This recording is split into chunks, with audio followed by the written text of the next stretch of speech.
সংস্কারের কথা, উনি এটা মিন করেন। উনি সবসময় আমাদের সাথে একান্ত আলোচনাতেই বলে যে যদি সংস্কারে কিছু না হয় তাহলে আমাকে তোমরা আনলা কেন। উনি যখন এই কথাটা বলে আমরা বুঝতে পারি উনি কতটা মিন করেন জিনিসটা। ফরচুনেটলি আমরা আইন ও বিচার ও সংসদ বিষয়ক মন্ত্রণালয়ের পক্ষ থেকে আমরা সংস্কারের লক্ষ্যে ইতিমধ্যে অনেকগুলো কর্মসূচি নিতে পেরেছি।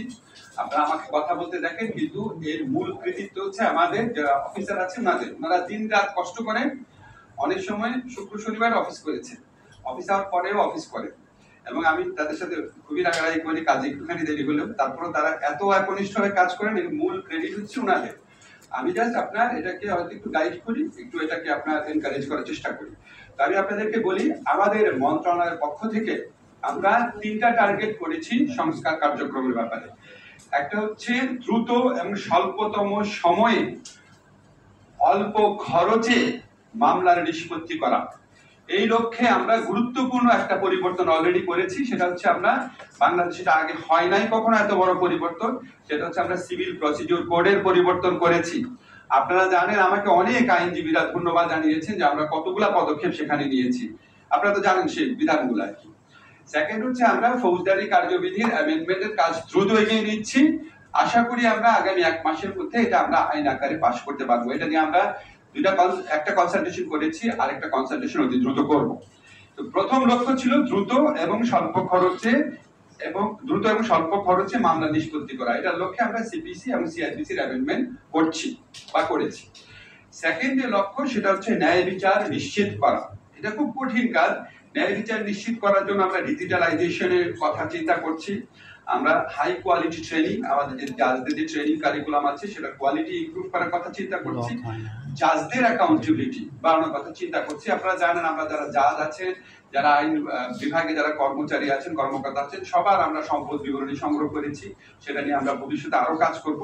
এছাড়া আমরা আইনজীবীদের সাথে সহযোগিতায়, ওনারা অনেক সহযোগিতা করছেন আমাদের, ওনাদের সাথে সহযোগিতা করে আমরা দ্রুত ন্যায় বিচার নিশ্চিত করার যে আমাদের সেকেন্ড লক্ষ্য সেটা পূরণ করার চেষ্টা করছি।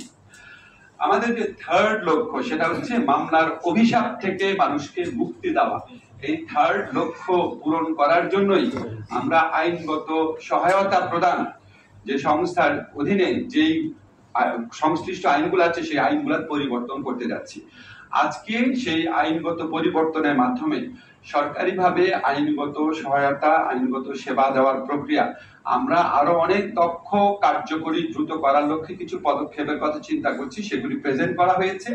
এখানে আমাদের যারা আইনগত বেসরকারি পর্যায়ে যারা আইনগত সহায়তা প্রদান করে থাকেন, আমাদের যারা সিনিয়র আইনজীবীরা আছেন, আমাদের যারা লিগ্যাল এইড কর্মকর্তারা আছেন, ওরা সবাই ইনপুট দিয়েছেন। সবার কাছে আমি অশেষ কৃতজ্ঞতা জানাচ্ছি। আজকে ছুটির দিনে আপনারা সবাই আমাদের আহ্বানে আসছেন। ইউএনডিপির পক্ষ থেকে আসা হয়েছে, আমাদের যে জিআইজেড পক্ষ থেকে এসেছেন সবাইকে অনেক ধন্যবাদ, আইএলওর পক্ষ থেকে এসেছেন, ধন্যবাদ সবাইকে। আমি শুধু আজকে আমাদের লক্ষ্যটাকে আপনাদের সাংবাদিক ভাইদের সহায়তার জন্য একটু খুলে বলছি। আমরা আপনার এই আইনগত এই সহায়তা সংস্থাতে যখন আসলাম, প্রথম মিটিং করার পর আমি জানলাম ওনারা বাংলাদেশে 5 লক্ষ মামলা হয় প্রত্যেক বছর, এভারেজে। সেখানে মাত্র 35,000 আমরা এই লিগ্যাল এইড সার্ভিসের, সরকারি লিগ্যাল এইড সার্ভিসের মাধ্যমে নিষ্পত্তি করতে পারি। আমি ওনাদের থেকে দুইটা খুব এনকারেজিং তথ্য পেলাম। সেটা হচ্ছে কোর্টের তুলনায় সরকারি লিগ্যাল এইড অর্গানাইজেশনগুলো যে নিষ্পত্তি করে থাকে মামলা বিরোধের, সেখানে 1 সময় লাগে। সরকারি লিগ্যাল এইড সংস্থার মাধ্যমে যে আইনগত প্রতিকার দেওয়া হয় সেটা আদালতের তুলনায় 1 সময় লাগে রাফলি। সেকেন্ড হচ্ছে এই সরকারি লিগ্যাল এইডের মাধ্যমে যে বিরোধ নিষ্পত্তি হয় সেগুলি 90% ক্ষেত্রেই তারা সন্তুষ্ট থাকে, তারা আদালতে যায় না। তখন আমার মনে হলো এটা একটা বিরাট অপরচুনিটি। আমরা যদি সরকারি আইনগত সহায়তা কর্মসূচিকে সম্প্রসারিত, আরো দক্ষ, আরো প্রাতিষ্ঠানিকভাবে সমৃদ্ধ করতে পারি, তাহলে আমরা সরকারি আইনগত সহায়তার মাধ্যমে যে আমরা মধ্যস্থতার মাধ্যমে মামলা স্বল্প খরচে স্বল্প সময়ে নিষ্পত্তি করছি, সেটার সংখ্যা 35,000, আমরা সেটাকে 1 থেকে 2 লক্ষে নিয়ে যেতে পারবো। 1 লক্ষ তো অবশ্যই পারবো, আমাদের টার্গেট হচ্ছে 2 লক্ষে নিয়ে যাওয়া। আপনারা চিন্তা করে দেখেন, যদি আল্লাহর রহমতে আমরা 2 লক্ষ মামলা এখানে নিষ্পত্তি করতে পারি, তাহলে প্রত্যেক বছর মামলা দায়ের পরিমাণ সেটা 40% কমে যাবে। তো এই জন্য আমার কাছে মনে হচ্ছে এটা একটা অপার সম্ভাবনার জায়গা। এখন এই ব্যাপারে আমার তো তেমন এক্সপার্টিস নাই। আমি এই জন্য আমাদের যারা আইন বিচার বিভাগের কর্মকর্তারা আছেন, জাতীয় আইনজীবী সংস্থার যে পরিচালক আছেন এবং মাসুদা ওখানে অনেক বছর ধরে কাজ করছেন, সবার সাথে কনসাল্ট করে আমরা আইনগতভাবে পরিবর্তনগুলো করেছি। পরিবর্তনগুলো কি কি? পরিবর্তনটা হচ্ছে মূলত আমরা যে জাতীয় আইনগত সহায়তা সংস্থা আছে, এটার আন্ডারে যে আইনগত সহায়তা দেওয়া হয়, প্রত্যেকটা জেলাতে একজন জাজ আইনগত সহযোগিতা দিতেন। তা আমরা সেটাকে 3 জন জাজে পরিণত করছি। 2 জন হচ্ছে এক্সিস্টিং জাজ যারা কর্মরত আছেন, আর একজন হচ্ছে অবসরপ্রাপ্ত জেলা এবং ডিস্ট্রিক্ট জাজ। কেন আমরা অবসরপ্রাপ্ত জেলা ডিস্ট্রিক্ট জাজ আনলাম? কারণ আমাদের সুদীর্ঘ অভিজ্ঞতা আছে আর মানুষের একটা কনফিডেন্স আছে। মানুষ যদি মনে করে একজন অবসরপ্রাপ্ত জেলা এবং ডিস্ট্রিক্ট জাজ, জেলা এবং দায়রা জাজ আমার মামলাটা নিষ্পত্তি করে দিচ্ছে, ওনার একটা কনফিডেন্স ফিল করে। এটা হচ্ছে একটা মৌলিক একটা বিধান সংযোজন করা। সেকেন্ড হচ্ছে খুবই ইম্পর্টেন্ট যেটা, সেটা হচ্ছে অনেকগুলো মামলা এখন কিন্তু আপনার মধ্যস্থতার জন্য যে আশা, সেটা হচ্ছে ভলান্টারিলি করে পক্ষরা। কিন্তু আমরা বলছি কি মধ্যস্থতার জন্য আশাটাকে আমরা ম্যান্ডেটরি করে দিচ্ছি ছোট ছোট মামলার ক্ষেত্রে। যেমন আপনার চেক ডিজনারের মামলা 1 লক্ষ 1.5 লক্ষ টাকার মামলা থাকে। আমাদের যারা কৃষক সম্প্রদায়ের লোকজন আছেন, অসচ্ছল লোকজন আছেন, তারা অনেক অনেক ভোগান্তির শিকার হন এসব মামলার জন্য। সেগুলি তো আমরা মধ্যস্থতা করে শেষ করে দিতে পারি। পারিবারিক যে বিরোধ, সেগুলি আমরা মধ্যস্থতা করে শেষ করতে পারি। কম্পাউন্ডেবল কিছু ছোট ছোট ফৌজদারি অপরাধ আছে, নামই কম্পাউন্ডেবল, আপোষযোগ্য। আপোষযোগ্য হলে আপনি ম্যান্ডেটরিলি আপোষ করতে আসেন। ম্যান্ডেটরিলি বা বাধ্যতামূলক ভাবে যে আপোষ করতে যিনি আসছেন, ওনার কিন্তু মামলা করার অধিকার কেড়ে নেওয়া হচ্ছে না। উনি যদি মধ্যস্থতায় সন্তুষ্ট না হন, উনি অবশ্যই মামলা করতে যেতে পারবেন।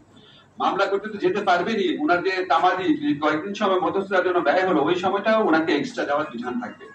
কাজে আমরা মধ্যস্থতার জন্য আশাটাকে বাধ্যতামূলক করছি, মধ্যস্থতার রায় মেনে নেওয়াকে বাধ্যতামূলক করছি না। ঠিক আছে? কাজে এটা কারো কোনো অধিকার কেড়ে নেওয়ার ব্যাপার এখানে থাকছে না। থার্ড যে আমরা মেজর চেঞ্জটা করতে যাচ্ছি, এটা দুটাই মেজর চেঞ্জ। থার্ড আমরা মেজর চেঞ্জ যেটা করতে যাচ্ছি, যে আগে লিগাল এইডের যে সিদ্ধান্ত, সেটা বাস্তবায়নের একটু অনিশ্চয়তা ছিল।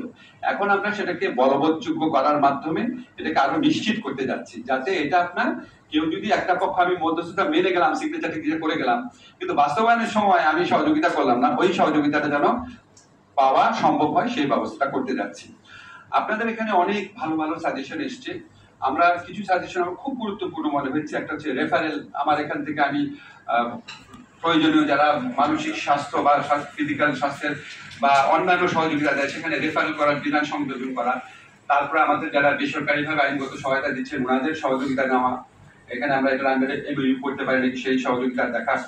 তারপর আপনার কিছু ডেফিনেশনাল চেঞ্জের কথা বলেছেন, সেটা আমরা অবশ্যই ভাববো। আমরা প্রত্যেকটা জিনিস নোট নিয়েছি, আমরা সেটার আলোকে পরিবর্তন করার চেষ্টা করব। আরেকটা কথা আপনাদের বলে রাখি, আমাদের ভবন সংকট রয়েছে, প্রযুক্তির সংকট রয়েছে।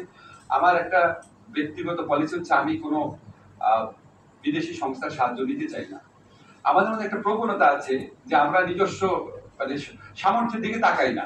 সবসময় মনে আছে একটা প্রকল্প করে ফেলি, কিছু টাকা পয়সা নিয়ে আসি, কোনো দরকার নাই।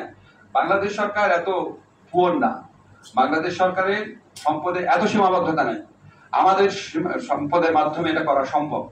আমাদের এই অভ্যাসটা পরিত্যাগ করতে হবে। কিছু হলে একটা প্রজেক্টের কাছে যাওয়া, ওনাদের কাছ থেকে আমরা পরামর্শ নেবো, আমরা ওনাদের কাছে কোনো টাকা নিতে চাই না। আমাদের যদি কোনো জায়গায় লিগালি দিতে গিয়ে যদি আমাদের সমস্যা হয়, ভবন স্থান সংকুলন হচ্ছে না, আমরা ব্যাংকের কাছে যাব, ট্রাস্টের কাছে যাব, প্রশিকার কাছে যাব, আপনাদের সাথে এমনি করবো যে ভাই আপনি সপ্তাহে 2টা দিন আপনার বিল্ডিংটা যে ছুটির দিনটা আছে সেটা আমাকে ইউজ করতে দেন। আমরা এগুলিকে এক্সপ্লোর করি না। আমরা প্রথমে এগুলি এক্সপ্লোর করব। আমরা আমাদের নিজস্ব সামর্থ্যের ভিত্তিতে ইনশাআল্লাহ আমাদের যে থার্ড অবজেক্টিভটা আপনাদের বললাম, মামলার অভিশাপ থেকে মানুষকে মুক্তি দেওয়া, সেটার লক্ষ্যে ইনশাআল্লাহ লক্ষ্য স্থির করেছি। 1 জুলাই থেকে কাজ শুরু করব। সবসময় একটু কঠিন লক্ষ্য স্থির করি। লক্ষ্য স্থির করলে 1 জুলাই না হলেও অন্তত 15 জুলাই থেকে আমরা কাজ শুরু করতে পারবো ইনশাআল্লাহ। আজকে আমাদের যে হাজারো যে ছাত্র জনতা তাদের জীবনের বিনিময়ে, তাদের অসীম আত্মত্যাগের বিনিময়ে নতুন বাংলাদেশ গড়ার যে সুবর্ণ সুযোগ আমাদের কাছে এনে দিয়েছে, আমরা মনে করি মামলার অভিশাপ থেকে মানুষকে মুক্তি দিলে, ন্যায় বিচার নিশ্চিত করলে আমরা সেই লক্ষ্যে কিছুটা হলেও অবদান রাখতে পারবো। আপনাদের সবার সহযোগিতার জন্য ধন্যবাদ। সাংবাদিক ভাইরা যারা আছেন, আপনাদের কাছে আমি খুবই সরি। আপনাদের খুব অল্প সময়, 1 মিনিট, খুব অল্প সময়ের মধ্যে আপনাদের কাজ এখানে করতে হয়েছে, স্থান অসংকলন হয়েছে। প্রশ্ন করার ক্ষেত্রে সমস্যা কি জানেন, আমি একটু বুঝায় বলি আপনাদের। প্রশ্ন তো আমি কখনো ভয় পাই না, কিন্তু প্রশ্ন করলে হয় কি, সেমিনারে যে বিষয়টা আছে সেই বিষয়টা বাদ দিয়ে আপনি আমাকে একটা চমকপ্রদ প্রশ্ন করলেন, বুঝছেন না, তখন হয় কি আমি এত কষ্ট করে আমরা আয়োজন করলাম, ভাই আমরা এই জিনিসটা আপনাদের সহযোগিতা ছাড়া আমরা মানুষের কাছে পৌঁছাতে পারবো বলেন? আপনারা আমাদের কত কাজ করে দেন, যে এই নিউজটা যদি যায় মানুষ অ্যাওয়ার হবে, কতগুলো মানুষ জানবে, না জানলে মানুষ লিগালিটির জন্য আসবে কিভাবে বলেন? তো প্রশ্ন করার জন্য আমি মাঝে মাঝে আমাদের আইন মন্ত্রণালয়ের ব্যবস্থা করি, আবার কিছুদিনের মধ্যে প্রশ্ন করার ব্যবস্থা করে সব প্রশ্ন জমিয়ে রাখেন। সবাইকে অনেক ধন্যবাদ, ভালো থাকবেন। হ্যাঁ, খোদা হাফেজ।